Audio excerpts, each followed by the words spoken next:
Good evening, Professor Raft here, talking to you about leadership. Part 1, individuals as leaders. We're going to look at the individual as a leader, some of the things that go into that. Learning outcomes. Number 1, we're going to explain the universality of traits of effective leaders. Describe the big 5 personality dimensions. Discuss why the trait of dominance is so important for managers to have. State how the achievement motivation theory and the leader motive profile are related and different. Identify similarities and differences amongst theory X, theory Y, the Pygmalion effect, and self-concept. Describe how attitudes are used to develop 4 leadership styles. And compare the 3 levels of moral development. Explain the stakeholder approach to ethics. Personality and traits. Traits are distinguishing personal characteristics. Personality is a combination of traits that classifies an individual's behavior, developed based on genetics and environmental factors. Understanding personalities help explain and predict others' behavior and job performance. Slide 4, personality profiles. Personality profiles identify individual, stronger and weaker traits. Usage can increase self-awareness, which is very important for emotional intelligence, helps us to change our behavior, improve relationships, and build leadership skills. Work application, used to properly match the worker and the job. We want to make sure that there's a good nexus, a good connection between the two. And used as a means of predicting job success. We move on to slide 5, where we see the big 5 correlates with leadership. We have surgency, conscientiousness, openness to experience, agreeableness, and adjustment, which we'll talk about in the next slides. Derailed leadership traits, which we'll first talk about. Derailed leadership traits. Derailed executives had prior success and were expected to go far, but they were passed over for promotions, which of course increases bitterness. Fired or forced to retire early. Overall, the problem is poor human relation skills. Why executives are derailed? Slide 7, Exhibit 2.1. They used a bullying style viewed as intimidating, intensive, and abrasive. Now, it may look like it's effective because people are listening because they're afraid. But over time, as with dictatorships, your leadership, your presence will erode. People will learn to hate you, and they'll stab you in the back and make sure that you fail. The time will come when you will. And that's why it's so important to be very careful how you behave at work and how you interact with your employees. They were viewed as being cold, aloof, and arrogant. They betrayed personal trust, as I mentioned, backstabbing. They were self-centered and viewed as overly ambitious and thinking of the next job as opposed to concentrating on this job. They had specific performance problems with the business, and they overmanaged and were unable to delegate or build a team because they just didn't trust anybody or because they just didn't know how to do it. Leadership trait universality. In applying trait theory, remember, many successful leaders had the big 5 traits, but there is no agreed upon list of traits leaders need for success. There are always exceptions to all the traits, and you don't need all the traits to be a successful leader. Okay?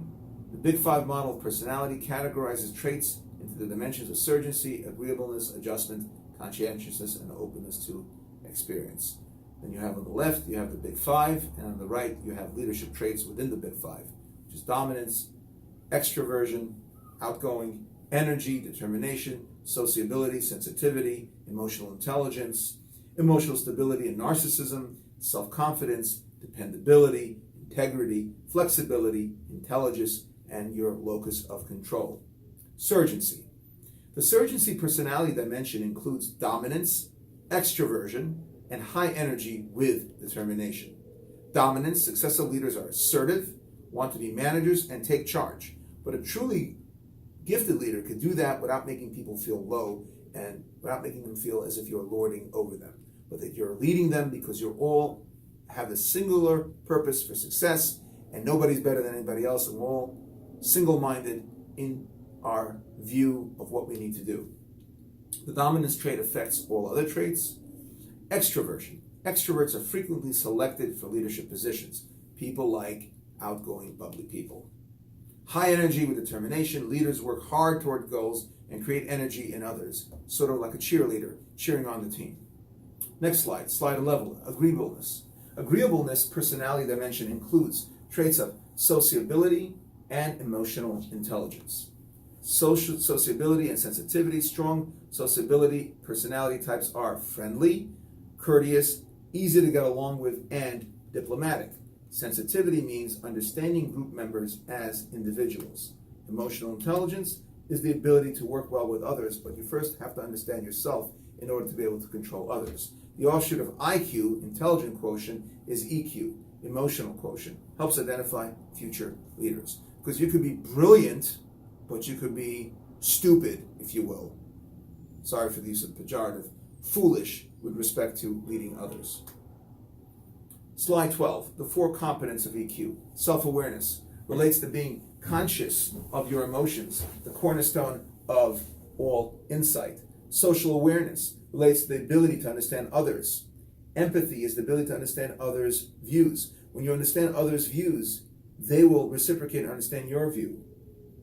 Self-management relates to the ability to control disruptive emotions. Leaders do not let negative emotions interfere. You are a boss over yourself before you boss other people. And I don't mean that in a pejorative way. You have to be able to control yourself in order to control the behavior of others. And relationship management relates to the ability to work well with others, dependent on the other three emotional intelligent components. We now move on to slide 13. Discussion question, food for thought. Would you predict that a person with a strong agreeableness personality dimension will be a successful computer programmer? Why or why not? Slide 14, adjustment. The adjustment personality dimension includes traits of emotional stability and self-confidence. Emotional stability. Adjustment on a continuum between stable and unstable. Relaxed, secure, and positive, stable versus nervous, insecure, negative, and hostile. Now, we're human beings. We will not always be on our best behavior, but you have to be able to manage that continuum and make sure that you spend most of the time in emotional stability and infrequently in emotional instability or having an unstable demeanor. Because remember, if you're unstable and you're nervous and you're not confident, you can't expect others to have confidence in themselves and of course in you. So if you panic, everybody else will. If in a battle, the general runs to the back, what do you think everybody else will do? Narcissism is related to being unstable and on the increase. Self-confidence, continuum from strong to weak. Self-confidence builds as goals are set and achieved. One has to be very careful to prevent self-confidence from morphing into arrogance. It's a fine line between the two. Slide 15, conscientiousness. The conscientiousness personality dimension includes traits of dependability and integrity. Dependability is a continuum from responsible to irresponsible, dependable to undependable. Highly dependable people get the job done and are characterized as loyal and committed, always on time, always doing the right thing, being at the right place at the right time, and thinking ahead. Integrity is a continuum between being honest and ethical or not. Integrity is the foundation of trustworthiness, and once people lose trust in you, it's very, very hard to recoup that. We move on to slide 16, openness. The openness to experience personality dimension includes traits of flexibility, intelligence, and internal locus of control. The buck stops here. You take charge. Flexibility refers to the ability to adjust to different situations and change. And intelligence refers to cognitive ability to think critically, to solve problems, and make decisions. IQ, EQ, and I got a clue. All three needed for success. You have to be intelligent, both cognitively, conceptually, and emotionally. Internal locus of control is internalization, or the internalizer believes they control their fate and that their behavior directly affects their performance. So if you don't wake up and get to work on time, something will not get done. So you feel that it is imperative, it's incumbent upon you to make sure to be there on time, to be there early, to have things set up and thought out beforehand so that your projects are successful. Slide 17, effective leaders' personality profile. David McClelland's trait theories have strong research support and great relevance to the practice of leadership. Achievement motivation theory identifies three major traits which McClelland calls needs. Leader motive profile theory identifies personality profiles of effective leaders. We now move on to slide 18. Achievement motivation theory attempts to explain and predict behavior and performance based on a person's need for achievement, power, and affiliation. Behavior is motivated by desire to satisfy needs. Needs are based on personality and developed as we interact with the environment around us. All people possess these three needs, but to varying degrees. Need for achievement. The concern for excellence in accomplishment through individual efforts. High need for achievement is categorized as the big five dimension of conscientiousness, because you want to be on top of your game. People with high needs for achievement are goal-oriented, take moderate risks, desire concrete feedback so that they know that they're doing the right thing, not that they're doing something poorly and then finding out at the end when it's too late, and work very, very hard. 10% of the population have a very strong dominant need for achievement. You're self-driven, you're goal-oriented, and it's a very good thing. Need for power. Concern for influencing others and seeking positions of authority can be dangerous. High need for power is categorized as the big five dimension of surgency, just like an electrical surge. People with high need for power want to control the situation and others, enjoy competition if they can win, are willing to confront others, and seek positions of authority and status. In my opinion, if you seek status and you seek authority, it'll elude you.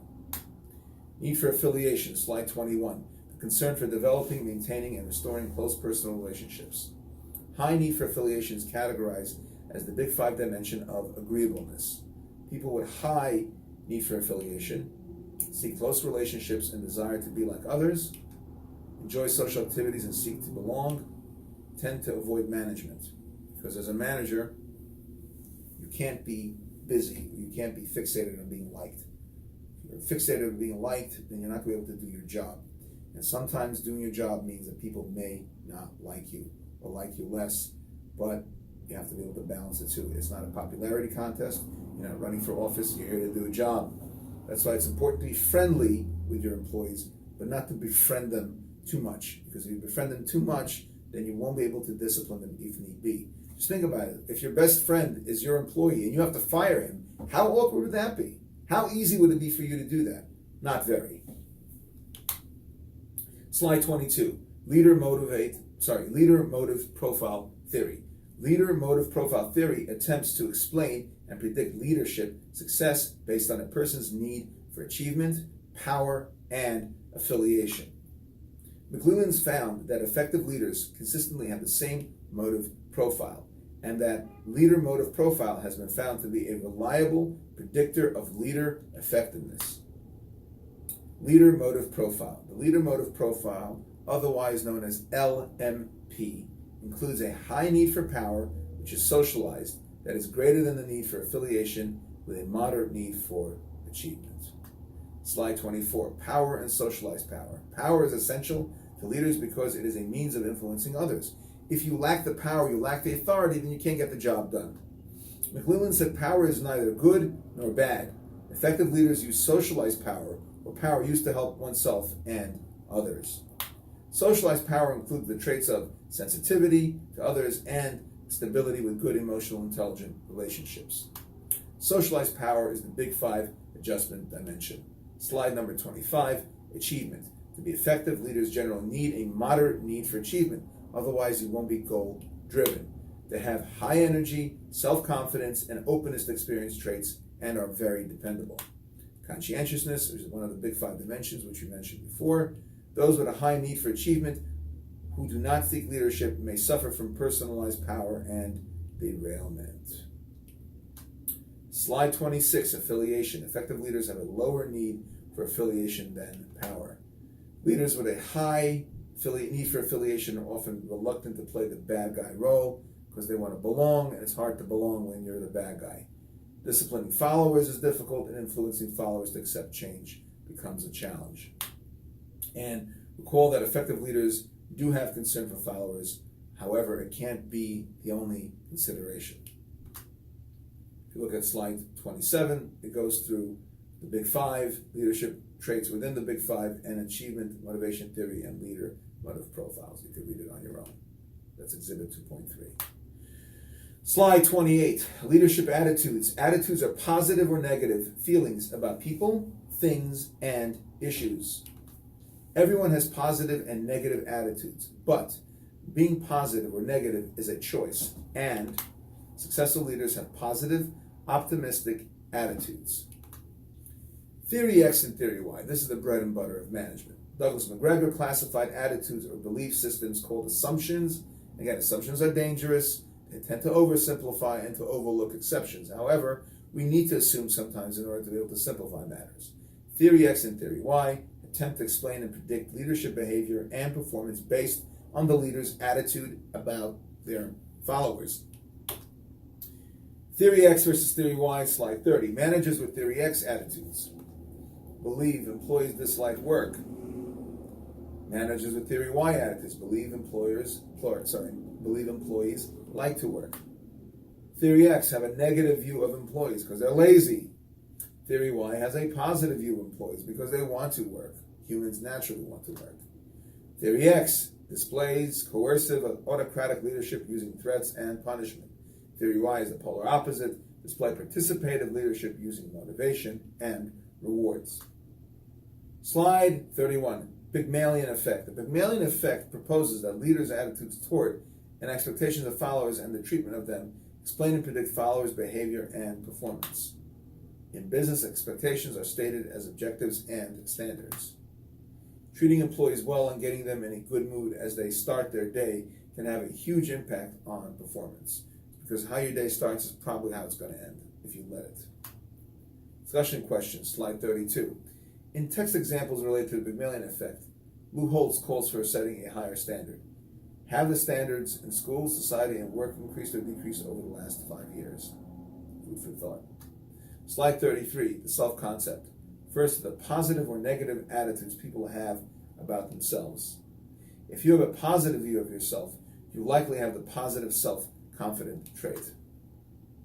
Self-efficacy is the belief in your own capability to perform in a specific situation, based on your self-concept and, of course, your self-confidence. Henry Ford said, if you think you can, you can. If you think you can't, you can't. Slide 34. Developing a more positive attitude and self-concept. Realize there are few, if any, benefits to negative, pessimistic attitudes about others and yourself. Consciously try to have and maintain a positive, optimistic attitude. Cultivate optimistic thoughts. If you catch yourself complaining or being negative, stop and change to a positive attitude. Avoid negative people that will make you negative. Set and achieve goals. Focus on your success. Do not dwell on your failure. Don't belittle accomplishments or compare yourself to others. Accept compliments. Be a positive role model. When things go wrong and you're feeling down, do something to help someone who is worse off than you. Slide 35 talks about Theory Y versus Theory X with respect to positive self-concept and the negative self-concept. The positive self-concept, the Theory Y attitude, the leader typically gives and accepts positive feedback, expects others to succeed, and uses a participative leadership style. Theory X attitudes, the leader typically is bossy, pushy, and impatient, does much criticizing with little praising, and uses an autocratic leadership style. Negative self-concept, the leader typically is afraid to make decisions. I think they're afraid to make decisions because they're really not sure of themselves. It's usually unassertive and self-blaming when things go wrong.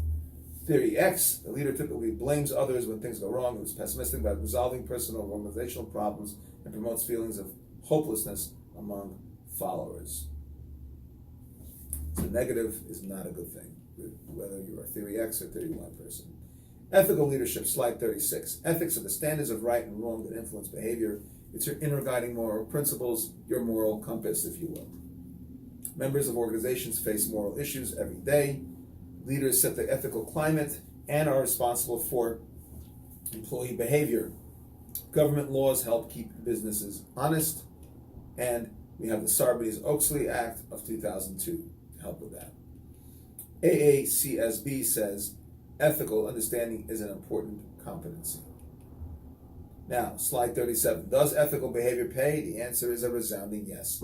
There's a direct link to bottom line performance. Just think about it. Others want to, if you are an ethical company, you behave well, people want to be a part of your universe. They will trust you, they will invest in you because they know that you're really, really concerned about their money and will always try to do the right thing. Unethical decisions have led to dramatic costs and fines and reputational damage, imprisonment, or financial damage to society. Being ethical is difficult, but it has its rewards. There's a direct link between being ethical and being an effective leader. Slide 38. Why do good people do bad things? It can be incredibly tempting to be unethical. We respond to incentives which manipulate us to behave ethically or unethically. Find the right incentives. For most people, unethical behavior starts with the temptation of personal gain.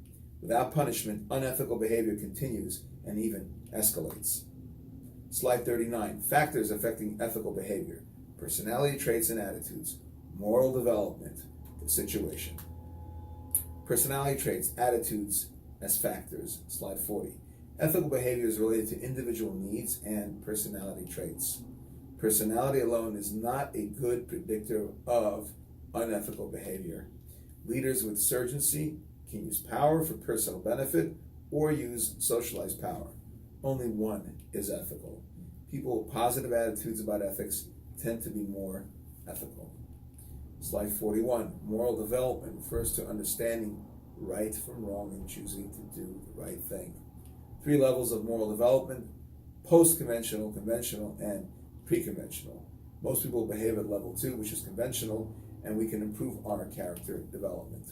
Let's look at slide number 42, exhibit 2.5, levels of moral development. Post-conventional. Behaviors are motivated by universal principles of right and wrong. Regardless of the expectations of the leader or group, one seeks to balance the concerns for self with those of others and the common good. He or she will follow either principles, even if they violate the law at the risk of social rejection, economic loss, and physical punishment. For example, Martin Luther King Jr. broke what he considered unjust laws and spent time in jail seeking universal dignity and justice. I don't lie to customers because it's wrong. The common leadership style is a visionary and committed to serving others and higher cause while empowering followers to reach this level. Okay, let's move on to slide 43. Conventional, living up to expectations of acceptable behavior defined by others, motivates behavior to fulfill duties and obligations. It is common for followers to copy the behavior of the leaders and group. If the group can be society, organizational department, accepts lying, cheating, stealing, and so on when dealing with customers, suppliers, and government competitors, so will the individual. On the other hand, if these behaviors are not accepted, the individual will not do them either. Peer pressure is used to enforce group norms. I lie to customers because the other sales reps do it too. 2 wrongs clearly don't make a right.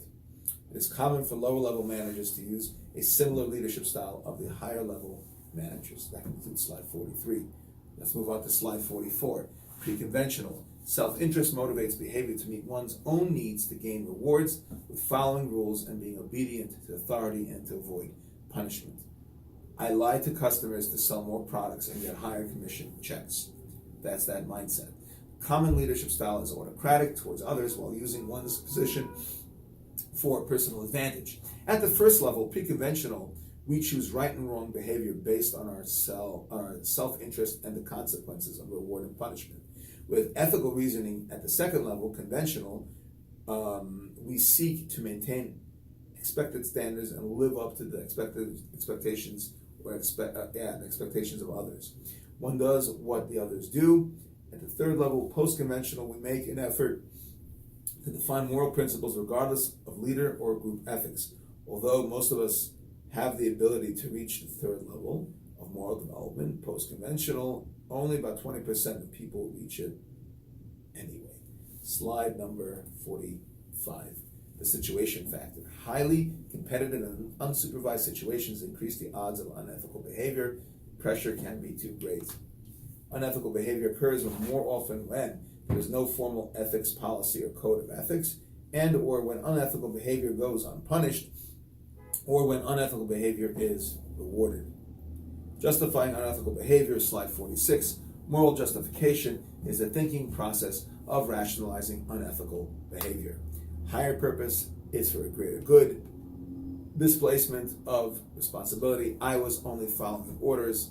This is what the Nazis, Yimach Shemo, used during the Nuremberg trials as their defense. Fusion of responsibility. Everyone does it. Advantageous comparison. I did it once, but they do it all the time. Disregard distortion of consequences. I will just get a slap on the wrist. And attrition of blame. It's their fault. It's never my fault. And euphemistic, labeling, cosmetic words sound acceptable. Slide 47, a quick discussion question. Of the justifications listed in the text, which do you think is used most often? Can ethics be taught and learned?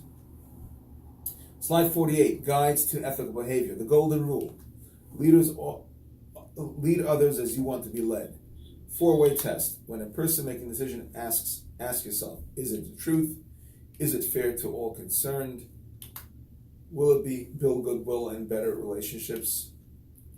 Will it be beneficial to all concerned? Slide 49, codes of ethics.